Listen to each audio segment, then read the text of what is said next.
Police আমাকে কিছু করতে পারবে না, তোকে মারলে 2 কোটি টাকা। কারণ যেহেতু দেখছি আমি কোনো পাচ্ছি না, আমি অসহায়, আমি বৃত্তি, আমার জন্য কোনো আইন আছে কিনা আমি দেখছি। আর ওইটা আমি দেখে ছাড়বো যে এটা কোন পর্যন্ত যায়, প্রশাসন কোন পর্যন্ত নিয়ে যায় সেটা আমি দেখবো। আমি একটা সুষ্ঠু বিচার। কিন্তু আপনাকে একটা সাইবার নিরাপত্তা আইনে মামলা দিছে, আপনার অনেক ফুটেজ আপনাকে হেউ করার জন্য তিনিও কিন্তু তার পেজে আপনাকে নিয়ে বিভিন্ন মিথ্যাচার ভিডিও প্রচার করছে। সেক্ষেত্রে কি আপনি তার বিরুদ্ধে আবার মামলা করবেন কিনা? আমি মামলাটা করার পরে উনি মামলাটা করছে, তাহলে আমি মামলা করার আগে কি ওনার মানহানি হয় নাই? হয় নাই? তখন কি ছিল? না, আপনাকে নিয়ে তো তখন কোথায় ছিল ওনার মান? তখন কোথায় ছিল? এবং তিনি বলেছেন যে আপনি হচ্ছে বিভিন্ন জায়গায় গিয়ে ঠিক একই রকম অপকর্ম করছেন। এখন আমি যা বলছি, সাংবাদিক আমাকে যা বলছে, আমি যা বলছি সব সত্যি কথা বলছি, আমি এখানে কোনো মিথ্যা কথা বলি নাই। ঠিক আছে, আপনি যখন সাংবাদিকদের সাথে কথা বলেছেন, কথা বলার সময় আপনার যে বিষয়বস্তু, আপনার উপরে যে নির্যাতন, এই বিষয়বস্তুর বাইরে কথা বলেছেন, তার পার্সোনাল ইস্যু বা অন্যান্য। ও আচ্ছা আচ্ছা, ওর পার্সোনাল ইস্যু নিয়ে আমি কথা বলছি, ও তো আমাকে মানহানি করতেছে, ও আর ওর ম্যানেজার আমাকে মানহানি করতেছে।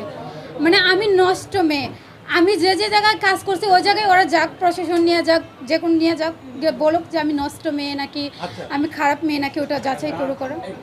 সেই ক্ষেত্রে আপনিও হচ্ছে যে একজন বাংলাদেশের নাগরিক, আপনারও একটা সম্মান আছে, সেই জায়গা থেকে পরিমণি এবং ম্যানেজারের নামে আপনি সাইবার নিরাপত্তা আইনে মামলা করবেন কিনা এটা জানতে চাচ্ছি।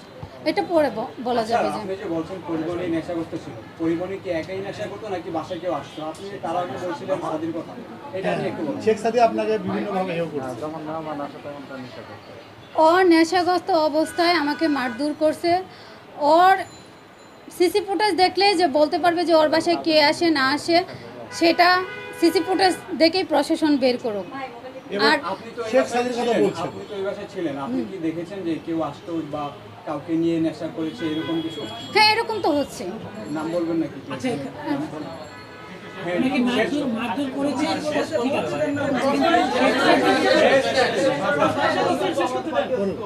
যেটা বলছিলাম, তারা নাম বলছেন, এখানে কারা আসা যাওয়া? হয়তো কিছু নাই, মামলা তো হয়ে গেছে। ভয় পাওয়ার কিছু নাই, সত্যি বলতে আমি তো সত্যি কথা বলছি, আমি কি এখানে মিথ্যা কথা বলছি? আপনি শেখ সাদিকে কখনো বারবার লুকাচ্ছেন? শেখ সাদিকে আপনাকে টাকা পয়সা দিয়ে হাত করতে? শেখ সাদি হাত করছে না। আপনি বারবার শেখ সাদিকে বের করে দিচ্ছেন। শেখ সাদি আপনাকে নিয়ে গণমাধ্যমে অনেক বাজে মন্তব্য করছে, আপনি শেখ সাদিকে কেন ফেলে যাচ্ছেন? আপনি শেখ সাদির নাম বলছেন, এই জন্য বিভিন্ন সাংবাদিকরা মামলা খাইছে।